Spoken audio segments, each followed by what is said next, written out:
एक छोटे से गांव आनंदपुर में दो दोस्त अरविंद और जगदीश रहा करते थे। दोनों की दोस्ती बहुत पक्की थी और ऊपर से दोनों एक दूसरे के पड़ोसी भी थे। इसीलिए दोनों बचपन से ही एक साथ रहा करते थे। जहां भी जाना होता एक साथ जाया करते थे। दोनों की दोस्ती के चर्चे पूरे गांव में हुआ करते थे, क्योंकि दोनों ही एक दूसरे से बिना कोई ईर्ष्या किए एक साथ रहा करते थे। दोनों एक साथ जहां भी जाया करते तो लोग उनको दोस्त ना समझकर दोनों को सगे भाई ही समझते थे। ऐसी दोनों की दोस्ती थी। ऐसे ही धीरे धीरे दोनों बड़े होते गए। एक दिन जगदीश अरविंद के घर पर आता है और जगदीश अरविंद से कहता है, अरे भाई अरविंद, हमारी उम्र धीरे धीरे बड़ी हो रही है और धीरे धीरे करके सारी जिम्मेदारियां हमारे कंधों पर आ रही हैं। इसलिए मैं सोच रहा हूं कि मैं भी कुछ काम करूं। अरे हाँ भाई जगदीश, तुम सही कह रहे हो। मुझे भी कई दिनों से लग रहा है कि मुझे भी घर के लिए कुछ ना कुछ तो करना ही पड़ेगा, वरना हम घर कैसे चलाएंगे। लेकिन मुझे कुछ समझ नहीं आ रहा कि हम क्या करें। भाई अरविंद, हमें कुछ कारोबार चालू करना चाहिए, ये अच्छा रहेगा। अरे भाई, क्यों ना हम कपड़ों का कारोबार चालू करें। वैसे भी हमारे गांव में कोई भी कपड़ों की दुकान ही नहीं है और हमारे गांव वाले भी दूसरे शहर में जाकर कपड़े लेकर आते हैं। क्यों ना हम हमारे गांव में ही कपड़ों का कारोबार चालू करें। कैसा लगा मेरा सुझाव? तभी अरविंद जगदीश की बातें सुनकर कहता है, अरे वाह भाई जगदीश, तुम्हारा ये सुझाव तो मुझे बहुत ही अच्छा लगा और तुम्हारी बात भी सही है। हम ऐसा ही करेंगे। हम एक दुकान खोलेंगे जिसमें आधा पैसा तुम्हारा और आधा पैसा मेरा। दोनों भाई एक साथ मिलकर ही काम करेंगे। और ऐसे ही दोनों अपने गांव में दुकान खोलने के लिए काम चालू कर देते हैं। और ऐसे ही धीरे धीरे दिन गुजर जाते हैं और दोनों ही एक बहुत ही अच्छी दुकान बना लेते हैं। और ऐसे ही दिन बीतते जाते हैं, लेकिन तब भी उनकी दुकान में कोई भी खरीदारी करने के लिए नहीं आ रहा था।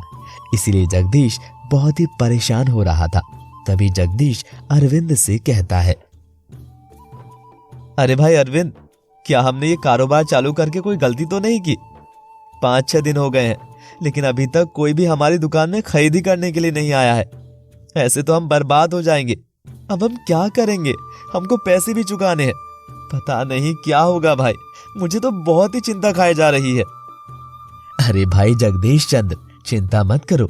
हमारी दुकान गांव में अभी नई नई चालू हुई है, इसीलिए थोड़ा देर तो लगेगा, लेकिन मुझे पूरा भरोसा है कि हमारी दुकान में जरूर लोग आएंगे। मुझे भगवान पर पूरा भरोसा है।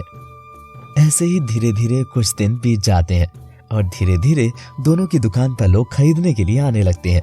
और दुकान पर अरविंद जो भी पैसे आते उसका हिसाब किया करता था और जगदीश लोगों को चीजें दिखाया करता और बेचा करता था। और ऐसे ही धीरे धीरे उनकी दुकान चल पड़ती है और दोनों को बहुत ही अच्छा मुनाफा होने लगता है। और ऐसे ही धीरे धीरे अरविंद और जगदीश दोनों शादी कर लेते हैं।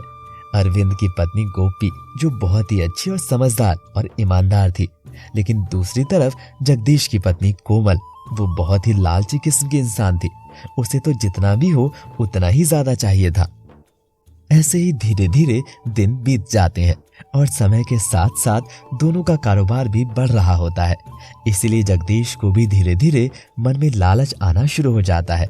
एक दिन जगदीश अपनी पत्नी के साथ सोच रहा होता है, अरे पूरा दिन सबसे ज्यादा काम मैं ही करता हूँ और वह अरविंद तो सिर्फ पैसे ही गिनता है। पूरा काम तो मुझे ही करना पड़ता है। तभी ये बातें सुनकर जगदीश की पत्नी कोमल भी कहती है, अरे हाँ जी, ये बात तो आप सच कह रहे हैं। सारा काम आप करें और दोनों में पैसे भी आधे आधे बटें, ये बात तो सही नहीं लगती मुझे जी। और ऐसे ही जगदीश अपनी पत्नी की बातों को सुनकर उसे और भी लगने लगता है कि सबसे ज्यादा मुनाफा उसे ही मिलना चाहिए। और ऐसे ही अगले दिन जगदीश अरविंद से कहता है, अरे सुनो भाई अरविंद, तुम मेरे साथ इतने दिनों से गलत कर रहे हो। ज्यादा काम मैं करता हूँ और मुनाफा दोनों में आधा आधा बढ़ जाता है। ये तो भाई अच्छी बात नहीं है। अब तुम फैसला कर लो कि तुम्हें क्या करना है। तभी जगदीश से अरविंद कहता है, अरे भाई तुम ये कैसी बातें कर रहे हो?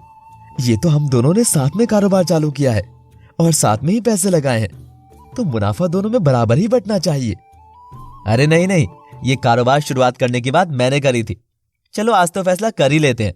तुम अपना हिस्सा मुझे दे दो, मैं तुम्हें कुछ पैसे दे दूंगा, समझे, वरना तुमसे छीन लूंगा। और ऐसे ही दोनों की दोस्ती में दरार पड़ जाती है और जगदीश उससे दुकान छीन लेता है। और बेचारा अरविंद, वो तो चुपचाप अपने घर पर बैठा होता है। तभी उसकी पत्नी उससे कहती है, अरे जी, आप घर पर चुपचाप क्यों बैठे हैं? आप फिर से कुछ नया काम कीजिए। वैसे भी आपको इस चीज की बहुत ही ज्यादा जानकारी है। लेकिन मैं क्या करूं, मेरे पास तो पैसे भी नहीं है और जो भी कुछ था वो सब कुछ उसी दुकान पर सामान मंगवाने के लिए दे दिया था। अब क्या करूं मैं?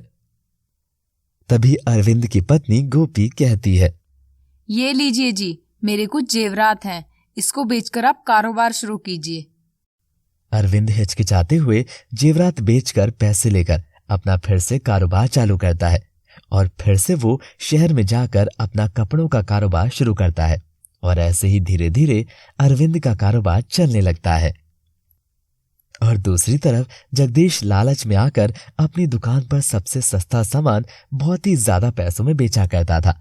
इसीलिए धीरे धीरे सब लोग जगदीश की दुकान पर जाना बंद कर देते हैं और ऐसे ही जगदीश की दुकान ठप पड़ जाती है। और ऐसे ही धीरे धीरे जगदीश की दुकान बंद हो जाती है, क्योंकि कोई भी लोग उसकी दुकान पर सामान खरीदने के लिए नहीं जाते थे। तो दूसरी तरफ अरविंद की दुकान बहुत अच्छे से चलती थी और उसने अपनी एक और दुकान भी खोल दी थी। और ऐसे ही जगदीश की लालच की वजह से जगदीश को अपना कारोबार बंद करना पड़ा और उसे अपने दोस्त के साथ किए गए गलत की सजा भी मिल गई। इसीलिए दोस्तों, हमें किसी भी अपनों के साथ धोखा नहीं करना चाहिए। तो कैसी लगी आपको ये कहानी? अगर आपको हमारी कहानी पसंद आई हो तो वीडियो को लाइक, चैनल को सब्सक्राइब जरूर कीजिएगा। धन्यवाद दोस्तों।